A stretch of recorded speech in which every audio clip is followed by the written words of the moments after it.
May 19, 1944. The forests of northern France trembled under a grey morning mist as Allied forces prepared for operations that would reshape the European theatre. Among the dense oak and birch trees, where visibility dropped to mere meters and every shadow could conceal danger, Sergeant Marie-Claire Bonheur of the French resistance adjusted her position on a moss-covered branch 12 meters above the forest floor. The rough bark pressed against her forearms, still damp from the previous night's rain. Below her, the forest floor was a carpet of decomposing leaves and scattered wildflowers, painted in the muted colors of early spring. The air smelled of wet earth and pine sap, punctuated occasionally by the acrid smoke of distant artillery. She wore what her comrades called the butterfly suit, a camouflage pattern so unconventional that German military leadership had dismissed reports of it as folklore or exhaustion-induced hallucinations. They believed their optical superiority and reconnaissance training made them immune to such primitive deceptions. They were catastrophically wrong. Before we dive into this story, make sure to subscribe to the channel and tell me in the comments where you are watching from. It really helps support the channel. What unfolded over the next 7 months would prove that innovation born from necessity could outmatch industrial precision, and that one woman's creativity would create a legend that German forces would speak of in whispers long after the conflict ended. It was a story of how observation triumphed over doctrine, how creativity defeated training, and how the natural world provided answers that no military academy had thought to seek. Marie-Claire was not supposed to be in France at all. Born in Martinique in 1917 to a family of textile merchants, she had grown up surrounded by fabrics of every imaginable color and pattern. Her father, Jacques Bonheur, ran a modest shop in Fort-de-France that imported fabrics from across the Caribbean and as far away as West Africa and India. The shop, squeezed between a bakery and a pharmacy on Rue Victor Schulcher, was a kaleidoscope of textures and hues. As a child, Marie-Claire would spend hours running her fingers across silks from China, cottons from Egypt, and traditional madras cloth that her father insisted on carrying despite its limited profitability. But it was her grandmother, Thérèse, who truly shaped how Marie-Claire understood patterns and color. Thérèse had been born in 1863, the daughter of a woman who had been enslaved on a sugar plantation until the abolition reached Martinique. She had learned traditional dyeing techniques from her mother, methods that traced their lineage back to West African textile traditions preserved through generations despite the horrors of enslavement and displacement. These techniques were not written in books but passed down through demonstration and practice, a living archive of knowledge that colonizers had tried but failed to erase. Every Saturday, weather permitting, Thérèse would take young Marie-Claire into the forests and hills surrounding Fort-de-France. They would collect plants for dyeing, the bark of certain trees for browns and reds, specific flowers for yellows, leaves that produced greens ranging from pale sage to deep emerald. But more than gathering materials, these excursions were lessons in observation. Thérèse taught Marie-Claire to see patterns everywhere, not just in textiles but in the natural world itself. "Look at this butterfly," Thérèse would say, holding a specimen carefully by its wing edges. "See how the colors are not uniform? Here is bright blue, here is black. Here are these spots that look like eyes. Why do you think nature designed it this way?" Young Marie-Claire, perhaps 7 or 8 years old, would guess it was for beauty. Her grandmother would smile and shake her head gently. "Beauty is incidental, child. This pattern keeps the butterfly alive. The predator, the bird that would eat this butterfly, its brain becomes confused. The false eyes make it think the butterfly is looking at it. The bright colors next to dark colors make it hard to follow when the butterfly moves. The pattern is camouflage, but not the kind that hides. It is camouflage that confuses."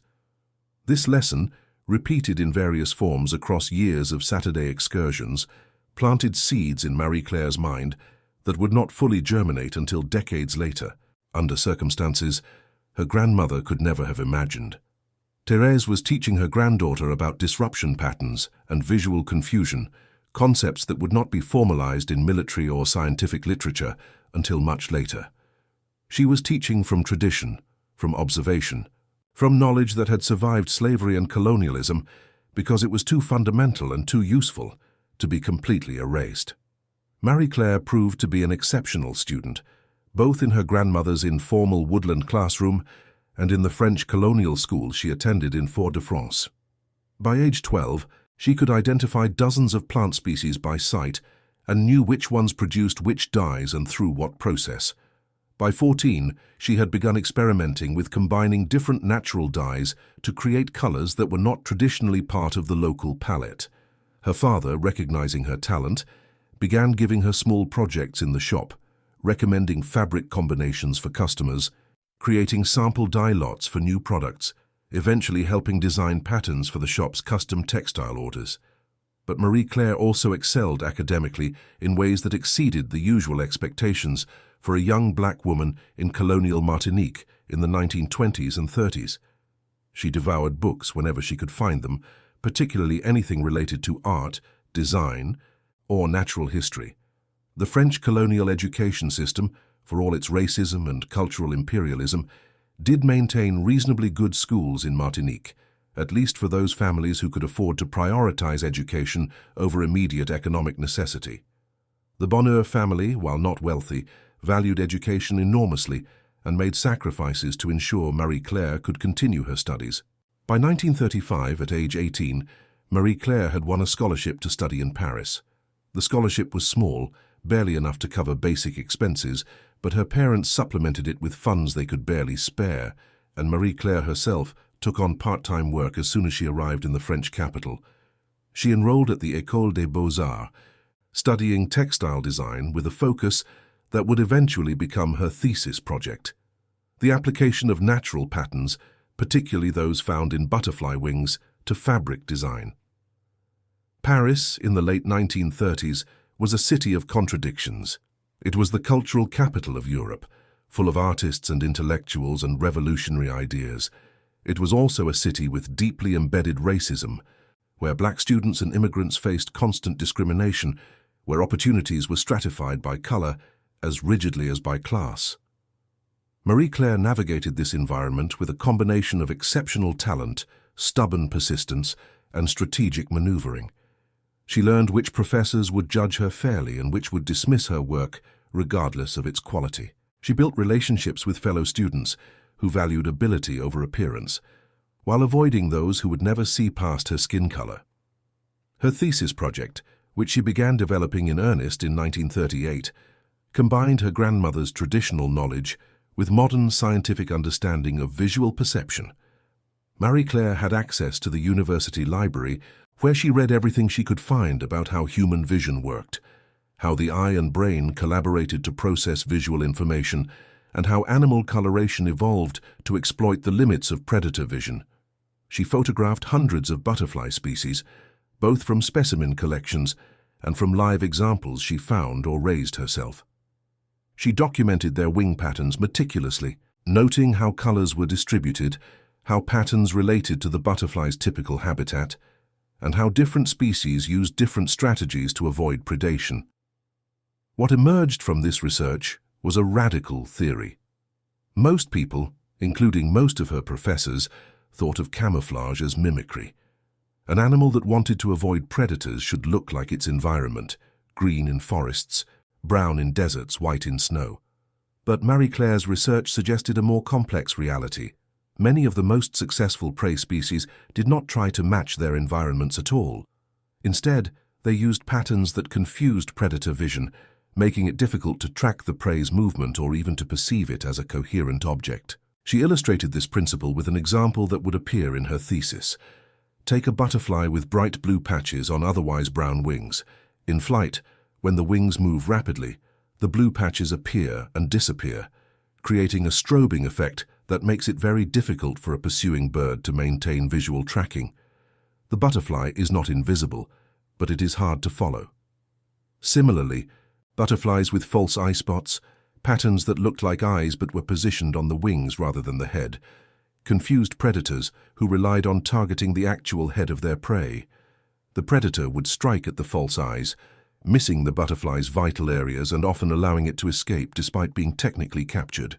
Marie-Claire's thesis proposed adapting these principles to fabric design.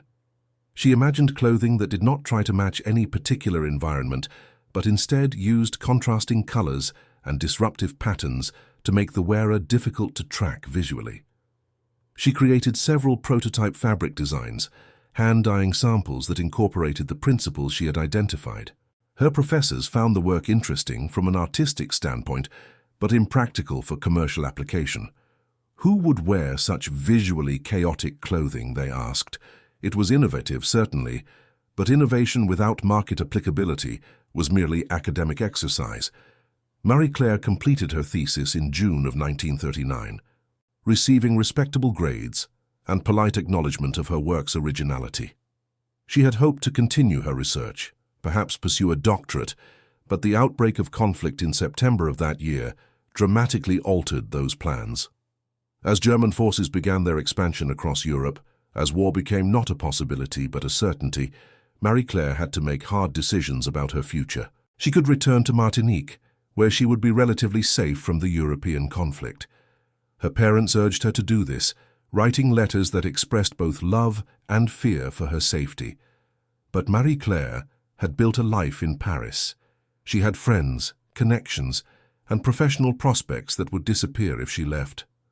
More fundamentally, she felt that running away while France faced existential threat would be a betrayal of the country that had, despite its many flaws and racism, given her educational opportunities she could not have had in colonial Martinique. So she stayed. She found work with a small textile design firm in the 11th arrondissement, creating patterns for everyday fabrics, curtains, upholstery, basic clothing. The work was not intellectually stimulating, but it paid modestly and kept her in Paris. She rented a tiny apartment, barely more than a room with a shared toilet down the hall, and tried to maintain something approaching normal life as Europe descended into chaos. The German occupation of Paris in June of 1940 shattered that normalcy permanently. Marie Claire watched from her apartment window as German soldiers marched down the boulevard, a river of grey uniforms and mechanical precision. She felt the shock that all Parisians felt. This was not supposed to happen.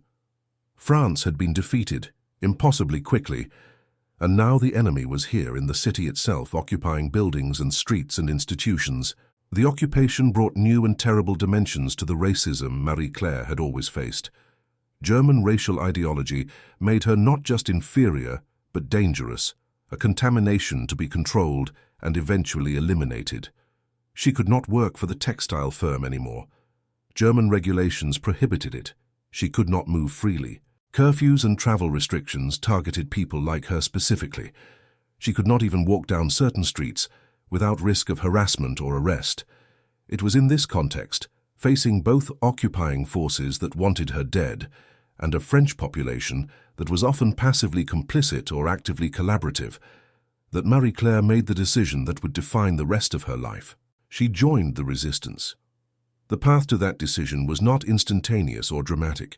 It began with small acts of defiance, refusing to show papers to German soldiers when she could avoid it, sharing food with neighbors despite scarcity, listening to forbidden radio broadcasts.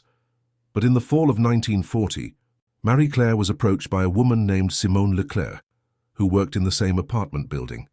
Simone was part of a resistance cell that operated in the northern suburbs of Paris, conducting intelligence gathering and occasional sabotage against German installations and supply lines. Simone had noticed Marie Claire's defiance, her refusal to be cowed despite the danger. More importantly, Simone had learned about Marie Claire's background, her education, her skills with fabrics and dyes. The resistance needed people with diverse capabilities, and Simone thought Marie Claire might be valuable. The approach was cautious, oblique, feeling out Marie Claire's willingness to take risks before revealing too much. But Marie Claire understood immediately what was being offered, and she accepted without hesitation. The resistance cell Marie Claire joined was led by a former French army captain named Robert Dubois. Dubois had escaped the collapse of French forces in 1940 and made his way back to Paris, where he slowly assembled a network of individuals willing to fight the occupation. The cell operated under constant danger. German security forces were relentless in hunting resistance members, and the penalties for capture were severe. But Dubois managed his group carefully, compartmentalizing information, so that no single member could compromise the entire network if captured. Marie-Claire's initial role was humble. She helped forge documents, used her artistic skills to create convincing identity papers and travel permits. She served as a courier, carrying messages between different resistance cells, taking advantage of the fact that German forces often paid less attention to black women, assuming they were servants or otherwise unimportant. These initial assignments were dangerous but relatively straightforward, and Marie-Claire performed them competently, if not exceptionally. The transformation came in 1943, when the resistance cell shifted its operations from urban Paris to the forests north of the city. German forces were using these forests as staging areas for troops and supplies moving to various fronts, and disrupting these movements became a priority. But forest operations required different skills than urban resistance, and the cell needed members who could navigate woodland environments, conduct reconnaissance without being detected, and, if necessary, conduct direct action operations against German forces. This was when Dubois discovered that Marie-Claire had another skill that would prove invaluable. She was an exceptional marksman. This ability traced back to her childhood in Martinique, where her father had been an enthusiastic sport shooter.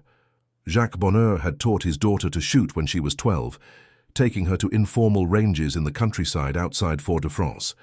Marie-Claire had demonstrated natural aptitude, the patience and focus required for accurate shooting, and had continued practicing whenever possible, even occasionally in France, where she found rural ranges that would accept her. Dubois tested Marie-Claire's shooting ability on a makeshift range in the forest using a captured French military rifle. At 50 meters, she could hit a target the size of a man's head consistently. At 100 meters, she could still hit center mass reliably. Dubois, who had trained army marksmen, was impressed. He assigned Marie-Claire to the resistance cell's reconnaissance and sharpshooter unit, working alongside 5 other members who had similar skills. The work was immediately dangerous. German forces patrolled the forests actively, looking for exactly the kind of resistance activity that Marie-Claire's unit conducted. In her first 3 months of forest operations, Marie-Claire had several close encounters with German patrols, situations where she escaped detection or capture by mere luck or by the German soldiers' tendency to underestimate her. But by early 1944, luck was no longer sufficient. German forces had begun deploying specialized reconnaissance teams trained specifically to identify concealed positions.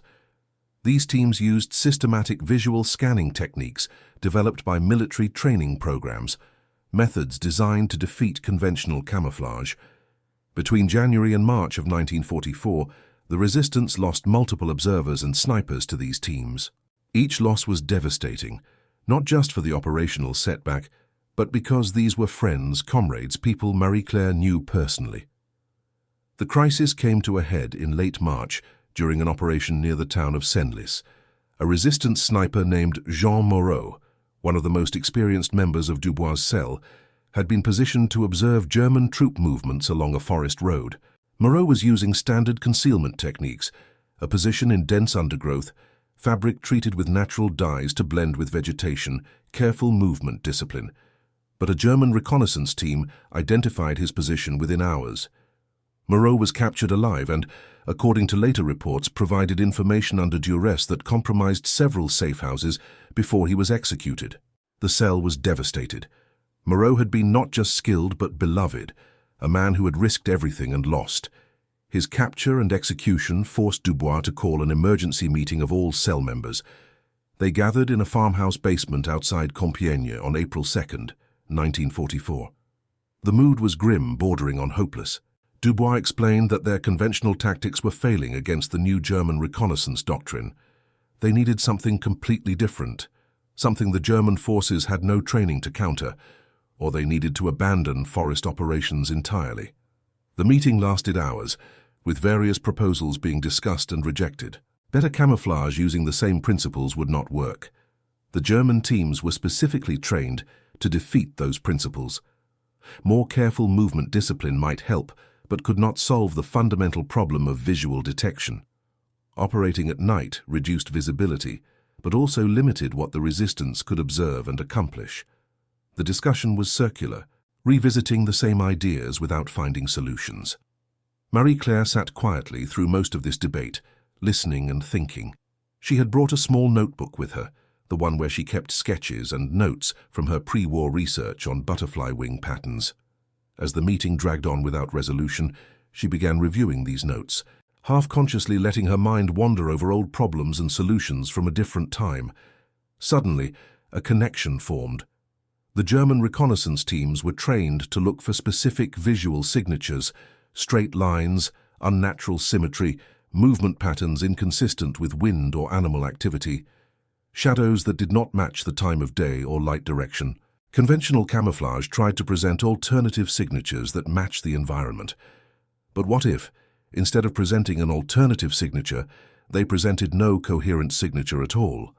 What if the camouflage was so visually chaotic that the trained observer's brain simply could not process it as a meaningful threat?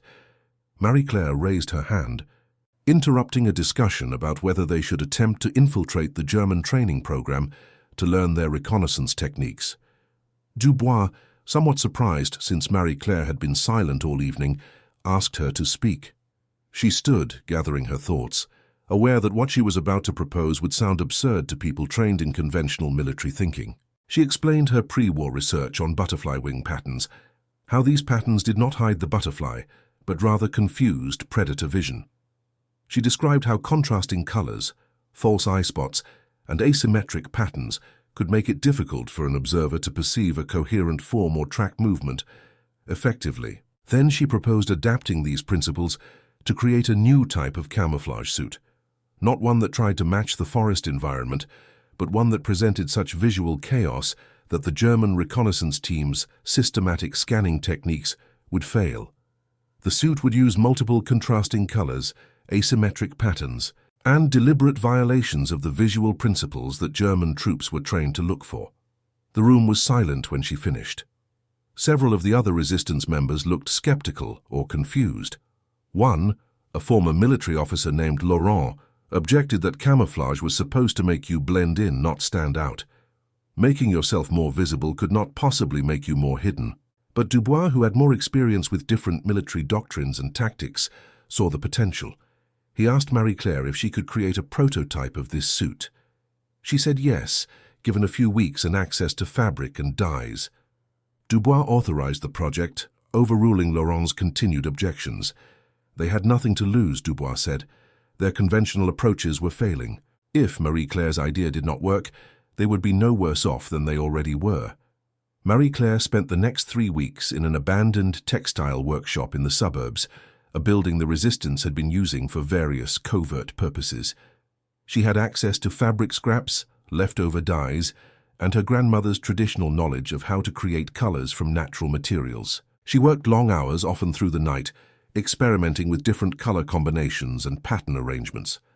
The challenge was translating principles observed in butterfly wings, which were small and naturally formed, to a human-sized garment that would function in forest environments. She started by analyzing which butterfly species were most successful at avoiding predation in environments similar to northern French forests. She studied specimens and photographs, noting which color combinations appeared most frequently, which pattern arrangements seemed most effective. She discovered that the most successful butterflies used what scientists would later call disruptive coloration, patterns that broke up the body outline, making it difficult for predators to perceive the butterfly as a single, coherent object. These patterns typically involved high contrast boundaries between different colored regions, placement of bright spots or false eyes in locations that drew attention away from vital areas, and asymmetric arrangements that prevented the eye from settling into predictable scanning patterns. Translating these principles to fabric required extensive trial and error. Marie-Claire created dozens of small swatches, testing different color combinations and pattern arrangements. She would place these swatches in various locations in the workshop and nearby areas, then view them from different distances and angles, trying to evaluate how effectively they disrupted her own vision. Gradually, a design emerged. The base fabric was neutral tan, approximating the color of tree bark. Over this base, Marie-Claire applied irregular patches of dark brown, deep green, and black. Using natural dyes, she prepared herself. These dark colors were arranged to break up the human silhouette, placed at shoulders, elbows, knees, and other locations where the body's outline would normally be most recognizable. But the truly radical elements were the bright accent colors. Marie-Claire added patches of yellow obtained from wildflower dyes and pale blue derived from certain berries. These bright patches were placed asymmetrically, scattered across the garment in locations that violated conventional camouflage wisdom. She also incorporated false eye spots, circular patterns with contrasting centers, positioned on the shoulders, forearms, and upper back. The resulting garment looked absurd by conventional standards. It was a riot of conflicting colors and patterns, nothing like the muted organic designs of standard military camouflage. Several resistance members who saw it during construction asked Marie-Claire if she was joking. Even Dubois, who had authorized the project, looked dubious when he saw the finished product. But Marie-Claire was confident in the underlying principles. She explained that the suit was not designed to make her invisible, but to make her impossible to see clearly. The contrasting colors would fight with each other for the observer's attention. The false eye spots would trigger automatic responses in the human visual system, drawing focus away from the actual human form. The asymmetric arrangement would prevent the observer's eyes from settling into a predictable scanning pattern. Dubois, to his credit, did not dismiss the design based on its unconventional appearance. Instead, he proposed a rigorous test. Two of the resistance cell's most experienced scouts, men who had survived multiple German patrols and knew the forest intimately, would attempt to locate Marie-Claire in a section of forest they used regularly for training. These scouts were also trained in the German reconnaissance techniques, having learned them through careful observation of how German teams operated. The test took place on a cool morning in late April, in a section of forest about 5 kilometers north of Compiègne. The forest was mixed deciduous and evergreen, with dense undergrowth and complex light patterns created by the canopy overhead. Marie-Claire, wearing her butterfly suit, would conceal herself somewhere within a defined area roughly 500 meters by 300 meters. The two scouts would then search for her systematically, using the visual scanning techniques they had observed German teams employing. Marie-Claire selected her position carefully, a sturdy oak tree with multiple branches between 8 and 12 meters off the ground, with reasonably dense foliage that would provide a complex visual background without completely obscuring her. She climbed the tree before the scouts entered the area, positioned herself on a branch with good visibility and stability, and became absolutely still. The scouts entered the search area at 900 hours local time. Marie-Claire, from her elevated position, could observe them moving through the forest below. They were methodical, dividing the area into sections and scanning each section systematically. They looked for all the standard indicators: unnatural colors, straight lines, shadow inconsistencies, movement. They passed directly beneath Marie-Claire's tree twice. On the second pass, one of the scouts stopped and looked up into the canopy, scanning the branches where she crouched. Marie-Claire remained perfectly still, controlling even her breathing. The scout's gaze passed across her position, paused, moved on, returned, paused again. From Marie-Claire's perspective, she could see him looking directly at her, but his eyes never focused or settled. After perhaps 20 seconds, the scout shook his head and moved on. The test continued for 2 hours. The scouts searched the entire defined area thoroughly, using techniques that had successfully identified previous resistance observers. They found nothing. Finally, Marie-Claire climbed down from her tree and revealed herself to the scouts, who were standing less than 30 meters away. Their reactions were telling. Both scouts insisted they must have missed her, that she could not have been in the area they had searched. When Marie-Claire led them back to her tree and pointed out her exact position, they were genuinely shocked. One scout, Pierre Fontaine, climbed the tree himself to see the vantage point. From that position, he said, she would have had clear sight lines to observe them throughout the entire search. He had looked directly at that branch multiple times. He could not understand how he had failed to see her. The other scout, Marcel Durand, was more analytical. He described the experience of trying to visually scan the area where Marie-Claire had been positioned. His eyes had registered something, he said, some visual stimulus in that location. But his brain had categorized it as background noise, as irrelevant visual information like the patterns of leaves and bark and shadow. The training he had received, the systematic scanning technique designed to identify concealed positions, had actually worked against him. It had trained him to look for specific signatures, and Marie-Claire's butterfly suit did not present any of those signatures. Dubois, observing these reactions, immediately recognized the potential. If experienced scouts trained in German techniques could not spot Marie-Claire, German reconnaissance teams would likely have the same difficulty. He authorized immediate production of additional butterfly suits and scheduled Marie-Claire for a real operational test as soon as possible. But the real test would come against actual German reconnaissance teams, operating in real conditions where the stakes were not training exercises, but life and death. In June of 1944, with the Allied invasion of Normandy creating chaos across northern France, Marie-Claire volunteered for a high-risk observation mission that would validate her design under combat conditions. The mission originated from intelligence reports that German forces were moving substantial equipment through the forest corridor near Beauvais, relocating units and supplies in response to the Allied advance. The resistance desperately needed accurate information about what was moving, in what quantities, and in which directions. This intelligence would be passed to Allied commanders through various communication channels and would help them make decisions about where to commit forces and resources. The problem was that the observation post overlooking the key German movement route had already been the site of 3 failed missions. In each case, a resistance observer had attempted to position themselves to document German movements, and in each case, German reconnaissance teams had identified the observer's location and forced them to withdraw. In 2 of those cases, the observers had escaped only because they received early warning from other resistance members and abandoned their positions before German forces moved in to capture them. In the 3rd case, the observer had not been so fortunate and was currently presumed captured or deceased, their fate unknown.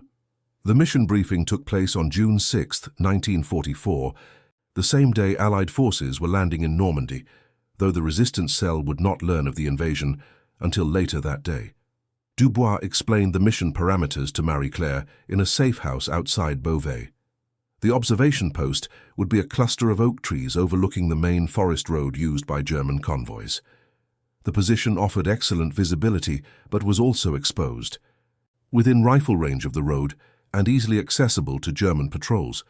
Previous observers had positioned themselves in various trees in the cluster, all using conventional camouflage, and all had been identified. Marie-Claire would need to arrive at the position before dawn, establish herself in a concealment location, and remain there for an entire day, observing and documenting everything that moved along that road. She would have a British Lee Enfield rifle for self-defense, though using it would almost certainly compromise her position and invite retaliation. She would have a notebook and pencil for recording observations, a canteen with enough water for 24 hours, and minimal food rations. She would wear her butterfly suit. The risks were explicit and substantial. If German forces identified her position, she could be captured, interrogated, and executed. If her position was compromised, she might lead German forces back to the safe house or to other resistance members. If she failed to gather useful intelligence, the mission would be wasted and the risk taken for nothing. Marie-Claire accepted the mission without hesitation. She understood the stakes and believed in her butterfly suit's effectiveness. More than that, she felt a profound need to test her design under real conditions to prove that her grandmother's wisdom about butterflies and patterns could translate into genuine tactical advantage against one of the most professional military forces in the world. She reached the observation position at approximately 500 hours on June 7th, moving through the forest in darkness, using navigation skills she had developed over months of resistance operations. The forest was quiet at that hour, with only the sounds of nocturnal animals and the occasional distant rumble of artillery from some other sector of the conflict. Marie-Claire moved carefully but efficiently, aware that German patrols sometimes operated in these forests even at night. The tree cluster overlooking the road consisted of 4 mature oaks arranged in a rough semicircle. Marie-Claire had studied descriptions of this position from previous observers and had formed a plan before arrival. Rather than using the most obvious observation positions, the ones that offered the clearest views but were also most likely to be checked by German reconnaissance teams, She selected a position that was slightly suboptimal for visibility, but offered better concealment factors. She chose the easternmost tree, a thick oak with substantial branch structure, between 10 and 12 meters off the ground. The position was not ideal. Her view of the road would be partially obstructed by branches from neighboring trees, but the complex branch structure and dense foliage would provide excellent visual background for her butterfly suit. Previous observers had preferred the western tree, which offered clearer views, but had less complex visual backgrounds. Climbing in darkness was challenging and dangerous. Marie-Claire moved slowly and carefully, testing each handhold and foothold before committing her weight. The rough bark scraped her palms despite gloves, and several times she had to pause and navigate around particularly difficult sections.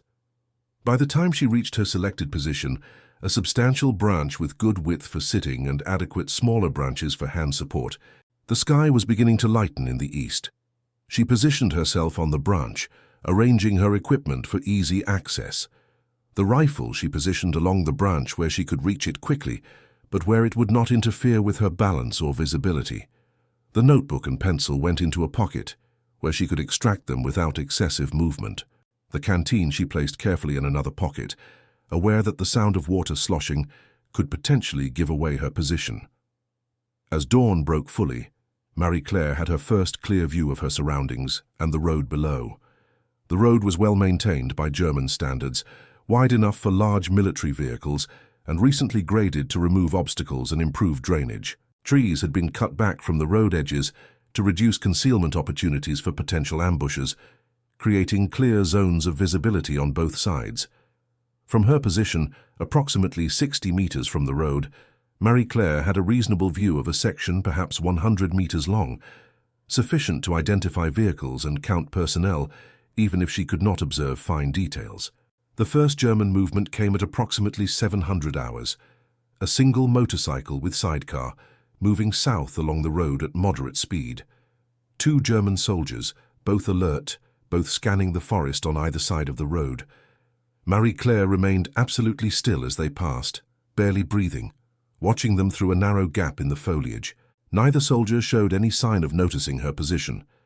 Over the next hour, traffic increased steadily.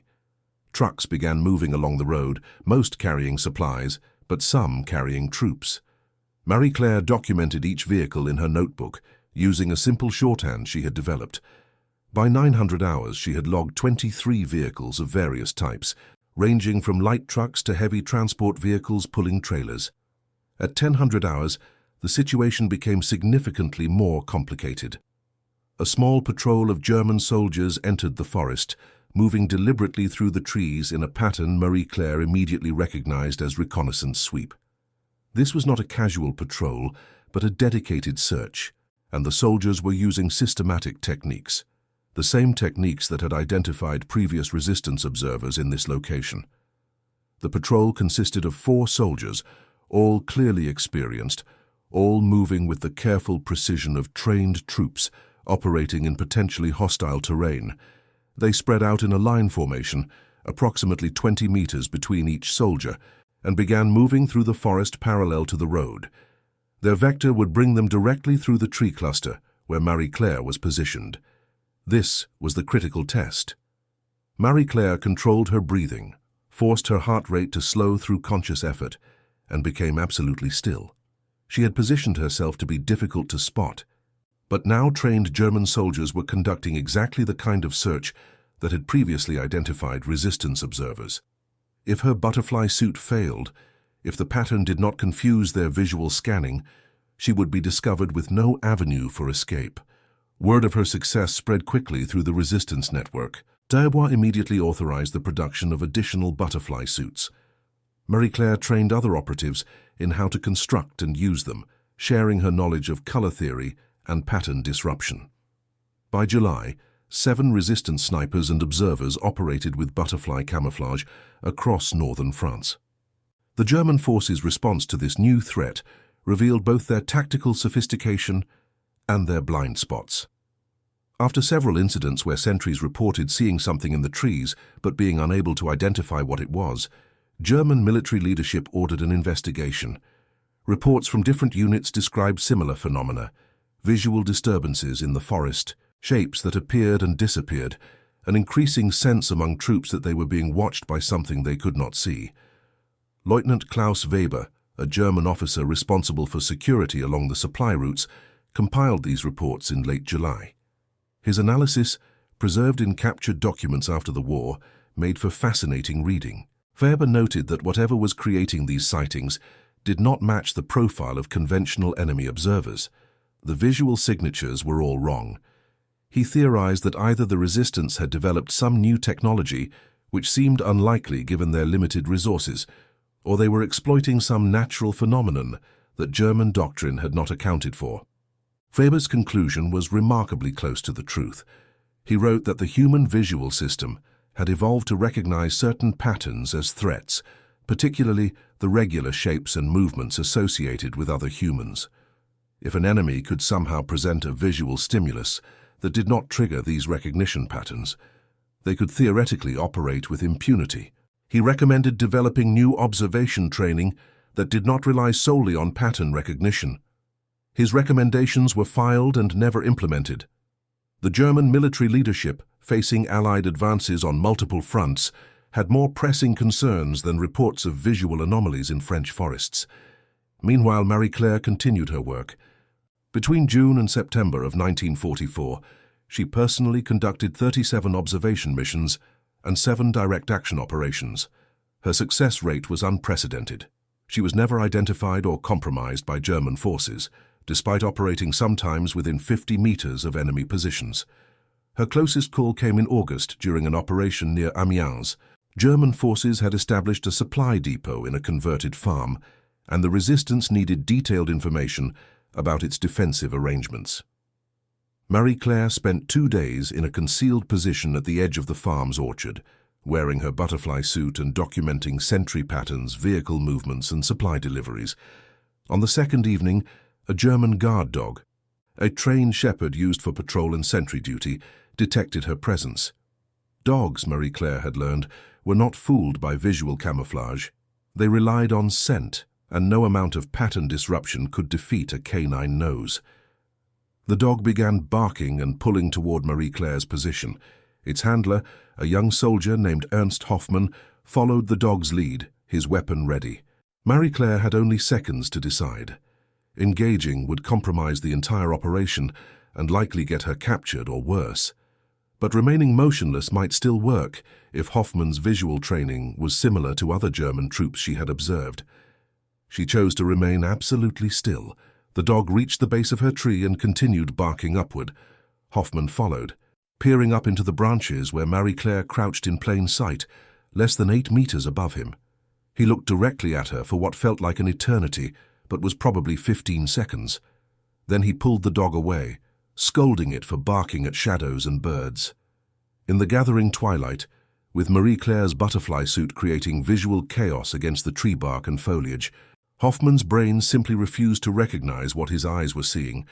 The pattern was too inconsistent with his training and expectations. His mind categorized it as irrelevant visual noise and moved on. Marie-Claire remained in position for 3 more hours, completing her observations. When she reported the incident to Dubois, he was astounded. The butterfly camouflage had not just defeated trained human observers, but had overcome the limitation of a direct search by someone actively looking for her position. By September, as Allied forces liberated northern France, Marie-Claire and her butterfly suit had become something of a legend among both resistance fighters and German troops. The Germans had begun calling her Die Geisterschützin, the ghost shooter, though they did not know she was a woman or that she was black. Resistance fighters called her Papillon, the butterfly, both for her camouflage and for her ability to appear and disappear without warning. But perhaps the most revealing testimony came after the war from captured German soldiers who had operated in the areas where Marie-Claire worked. Interviewed by Allied intelligence officers, several described an unsettling phenomenon they had experienced in the French forests. They would feel watched, sometimes intensely, but could never identify the source. Some reported seeing colors that did not belong in the forest environment, brief flashes of yellow or blue that vanished when they tried to focus on them. Others described a sense of movement at the edge of their vision, that ceased whenever they turned to look directly.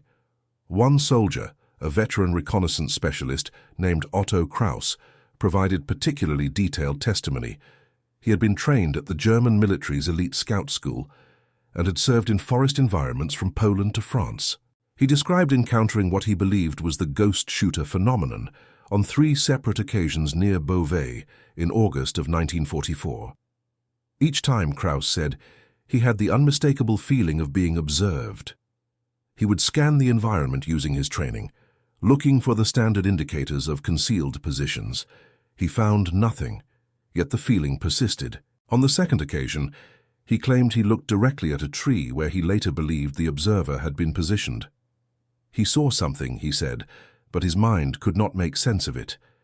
It was as if someone had taken multiple different images and overlaid them, creating a visual contradiction that his brain simply rejected as impossible.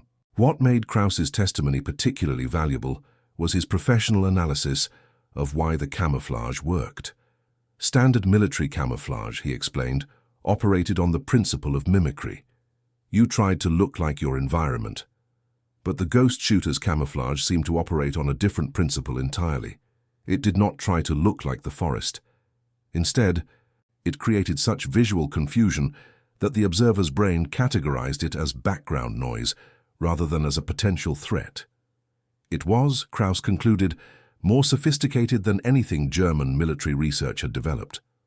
The scientific principles behind Marie Claire's butterfly suit would not be fully understood until decades after the war.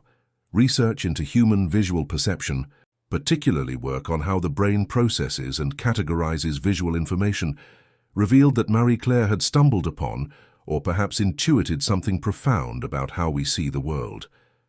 The human visual system does not actually see everything. Instead, it samples the environment, looking for patterns and features that match categories the brain recognizes as important.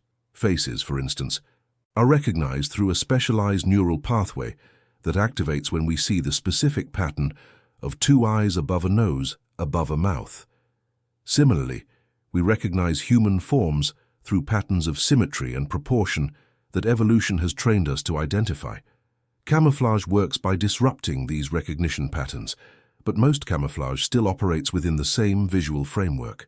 It presents an alternative pattern that matches the environment. The brain sees it, processes it, and categorizes it as tree or leaves rather than human. This works reasonably well, but it is vulnerable to systematic searching.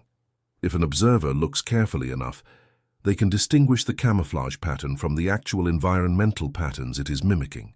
Marie Claire's butterfly suit took a radically different approach. Instead of presenting an alternative pattern to be categorized, it presented visual information that the brain could not easily categorize at all. The multiple contrasting colors and asymmetric shapes fought with each other for attention. The false eye spots, like those on butterfly wings, triggered automatic responses that disrupted focus. The result was that the visual system essentially gave up trying to process the information and relegated it to peripheral awareness, the kind of visual noise we constantly ignore in order to focus on what seems important. This principle, now sometimes called disruptive coloration or dazzle camouflage, has applications far beyond military use. Modern research into visual perception has explored how similar patterns might help design safer vehicles, more visible safety equipment, or even therapeutic tools for certain neurological conditions.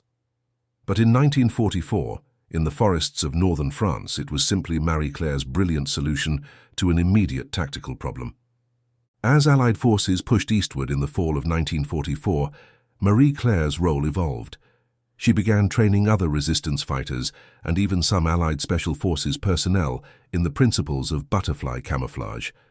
She explained that the suit was only part of the solution. Effective use required understanding how observers processed visual information and how to position oneself to maximize confusion. For instance, she taught that the butterfly suit worked best in complex visual environments like forests, where there was already significant visual noise from leaves, branches, and varying light conditions. In more uniform environments like open fields or buildings, the suit's chaotic pattern became more obvious rather than less. She also emphasized the importance of movement discipline. Even the best camouflage could not hide poor fieldcraft. A moving observer would still be detected through motion rather than pattern recognition. By November, as winter approached and combat operations slowed, Marie-Claire had trained 23 Allied personnel in butterfly camouflage principles. Each training session included both the theoretical understanding of visual perception and practical exercises, where trainees attempted to spot each other using various techniques. Lieutenant James Whitmore, an American OSS officer who participated in one of these training sessions, later wrote about the experience in his memoirs. He described Marie-Claire as one of the most tactically innovative individuals he had encountered during the war. She had, he wrote, managed to identify and exploit a fundamental vulnerability in German military doctrine without any formal military training or access to research facilities. She had simply observed nature, understood the principles at work, and adapted them to her needs. Whitmore was particularly struck by Marie-Claire's humility about her achievement. When he praised her innovation, she responded that she had simply applied what her grandmother had taught her about butterflies and patterns. The real genius, she said, belonged to nature. She had merely copied it. But there was one final chapter to Marie-Claire's story that would not come to light until many years after the war ended. In December of 1944, as Allied forces prepared for the final push into Germany, Marie-Claire volunteered for a particularly dangerous mission. German forces were regrouping in the Ardennes forest for what would become their last major offensive on the Western Front. Allied intelligence desperately needed information about German force concentrations and intended directions of attack. Marie-Claire, along with 2 other resistance operatives, infiltrated the Ardennes in mid-December. Using her butterfly suit, she positioned herself near a German command post and spent 3 days documenting preparations for the offensive. The intelligence she gathered was transmitted to Allied headquarters and contributed to the defensive preparations that would eventually contain the German advance. During the 3rd day of observation, as German forces began their attack on December 16th, Marie-Claire's position was compromised not by visual detection, but by the random shelling that preceded the offensive. An artillery round exploded in the trees near her observation post, and shrapnel wounded her seriously in the left leg and shoulder. The 2 other resistance operatives managed to extract Marie-Claire under cover of the chaos created by the German offensive. They carried her nearly 20 kilometers through snow and forest before reaching Allied lines. Marie-Claire survived, but her injuries ended her fieldwork. She spent the rest of the war recovering in a British military hospital, where she continued to work, now teaching Allied intelligence personnel about visual perception and camouflage theory. Her butterfly suit was sent to British military intelligence for analysis, where it baffled researchers who could not understand how such an apparently chaotic design could be so effective. After the war, Marie-Claire returned to Martinique. She resumed her textile work, now incorporating the lessons she had learned about pattern and perception into both artistic and practical applications. She designed fabrics for everything from clothing to industrial applications, always with an eye toward how patterns affected human perception and behavior. She rarely spoke about her wartime experiences. In Martinique, few people knew that the quiet textile designer who ran a small shop in Fort-de-France had been one of the most effective resistance operatives in northern France. She had no interest in fame or recognition. She had done what needed to be done, she would say if pressed, and that was sufficient. But her innovation did not disappear with her return to civilian life. The butterfly suit and the principles behind it were studied extensively by military researchers after the war. The British Army experimented with similar patterns in the 1950s and 60s, trying to understand why Marie-Claire's chaotic design had been so effective. Some of these experiments contributed to the development of modern camouflage patterns that use digital or pixelated designs to disrupt visual recognition. More significantly, Marie-Claire's work influenced research into human visual perception in ways she never knew. Researchers studying how the brain processes visual information used her butterfly suit as a case study in how patterns can exploit the limits of human vision. Her intuitive understanding of false eye spots and visual disruption helped validate theories about how animal coloration evolved to confuse predators. Marie-Claire lived until 1994, passing away at the age of 77.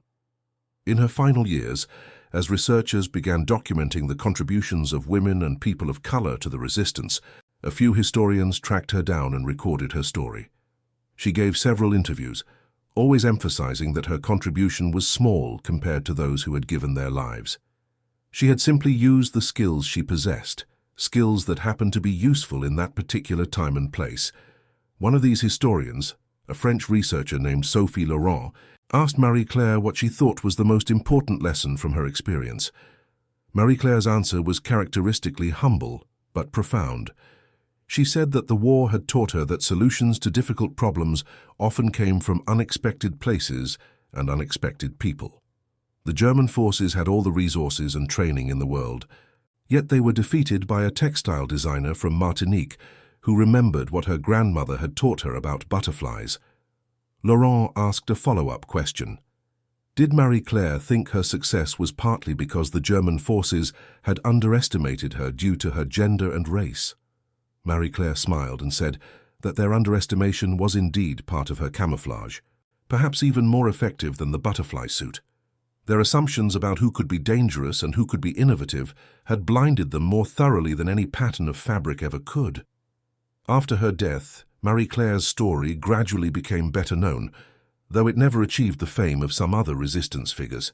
A small museum in Martinique includes an exhibit about her work, featuring one of her original butterfly suits and some of her post-war textile designs. The French government awarded her the Médaille de la Résistance posthumously in 1998, after advocacy by historians who felt her contributions had been overlooked. The German military archives, opened gradually after reunification, contained several references to Die Geisterschützin and the visual anomalies reported by troops in northern France in 1944. These reports, read decades after the war, provide an interesting counterpoint to Marie-Claire's own accounts. The German forces never understood what they were facing. Their reports described the phenomenon as psychological, perhaps caused by stress or exhaustion, rather than as a deliberate and sophisticated camouflage technique. This failure of understanding, more than any individual tactical defeat, reveals the deeper lesson of Marie-Claire's story. The German forces in World War II had developed extensive military doctrine, trained specialists and sophisticated equipment. But their doctrine was based on certain assumptions about how warfare worked and what kinds of threats they might face. When confronted with something that fell outside those assumptions, something as simple as a textile designer applying her knowledge of butterfly wings, their entire system failed to adapt. Modern military forces have, to some extent, learned this lesson. Special operations training now includes substantial education about the limits of human perception and the importance of challenging assumptions. Camouflage design has become more sophisticated, incorporating insights from biology, psychology, and visual science. The principle that Marie-Claire discovered, that confusion can be more effective than concealment, is now a standard part of camouflage theory. But perhaps the most important legacy of Marie-Claire Bonheur is not military or scientific. It is the reminder that innovation often comes from unexpected sources, that traditional expertise can be blind to solutions visible to outsiders, and that the most effective responses to challenges sometimes require looking at the problem from an entirely different angle. Marie-Claire did not try to beat the German forces at their own game. She changed the rules of the game by introducing something they had not prepared for and could not easily counter. In the forests of northern France in 1944, a black woman from Martinique with training in textile design became invisible to one of the most professional military forces in history. She did it not through magic or technology, but through careful observation of nature and creative application of principles that had been hidden in plain sight all along. The butterflies, as her grandmother had told her years before, had already solved the problem. Marie-Claire simply learned to speak their language. The German soldiers who reported feeling watched by something they could not see were correct. They were being watched. But their training, their doctrine, their entire framework for understanding threats had prepared them to see everything except what Marie-Claire actually was. An innovative human being using tools as old as evolution itself. When Lieutenant Weber wrote in his report that the human visual system had evolved to recognize certain patterns as threats, He was describing the very vulnerability that Marie Claire had learned to exploit. When Otto Kraus reported seeing something his mind could not make sense of, he was experiencing exactly what Marie Claire had designed her butterfly suit to create, a visual contradiction that the brain rejected rather than processed. And when Marie Claire herself reflected in her final years on what her experience meant, she returned always to the same theme, that the solutions we need are often already present in the world around us, waiting to be observed and understood. The butterflies had not hidden from predators by becoming invisible. They had hidden by becoming confusing, by presenting visual information that predators could not efficiently process. Marie Claire had simply asked herself whether the same principle might work against human predators with guns and doctrine and training. The answer, as demonstrated across 7 months of operations in occupied France, was a resounding yes. The butterfly suit worked not because it was high-tech or expensive or backed by extensive research. It worked because it was based on sound principles of perception and cognition, principles that Marie Claire understood intuitively through her study of textiles and nature. In the final interview she gave before her death, Marie Claire was asked if she had any regrets about her wartime service. She thought for a long moment before answering. She said she regretted the necessity of it, regretted that the world had come to a place where her skills needed to be used for such purposes. But she did not regret the work itself. She had helped protect people, had contributed to ending the occupation of her adopted country, and had proven that innovation and creativity could match or exceed brute force. She also expressed hope that the lesson of the butterfly suit would extend beyond military applications. She hoped that people would remember that, looking at problems from different angles, drawing on diverse sources of knowledge, and questioning established wisdom could lead to breakthrough solutions. The German forces had failed, not because they lacked skill or courage, but because they lacked imagination. They could not conceive of being defeated by a woman, by a person of color, by a textile designer, by someone using principles derived from studying butterflies. Their failure of imagination became Marie Claire's greatest weapon, more powerful than her rifle or her fieldcraft, or even her remarkable butterfly suit. And in that failure lay a truth that extended far beyond the forests of France in 1944. That the most dangerous opponent is not necessarily the strongest or the best equipped, but the one who thinks differently than you expect. Marie Claire Bonheur thought differently. She saw possibilities where trained soldiers saw only trees and shadows. She found answers in butterfly wings, while military researchers looked to laboratories and factories. And for 7 months in occupied France, she was, in the most literal sense, invisible to those who hunted her. Not because she disappeared, but because she had learned to hide in plain sight through the simple expedient of being impossible to see. The butterfly, her grandmother had taught her, does not hide from predators. It confuses them. It presents them with visual information they cannot process efficiently, and in that confusion finds safety. Marie Claire took that lesson, adapted it to human predators with human vision and human assumptions, and created something that would baffle military analysts for decades to come. In doing so, she proved something that extends far beyond camouflage or warfare. That nature, carefully observed and thoughtfully applied, contains solutions to problems we have not yet learned to ask properly. The butterflies had solved the problem of survival through visual confusion millions of years before humans developed military doctrine. Marie Claire simply had the wisdom to learn from them and the courage to apply those lessons when her life and the lives of others depended on it. And that concludes our story. If you made it this far, please share your thoughts in the comments. What part of this historical account surprised you most? Don't forget to subscribe for more untold stories from World War II and check out the video on screen for another incredible tale from history. Until next time.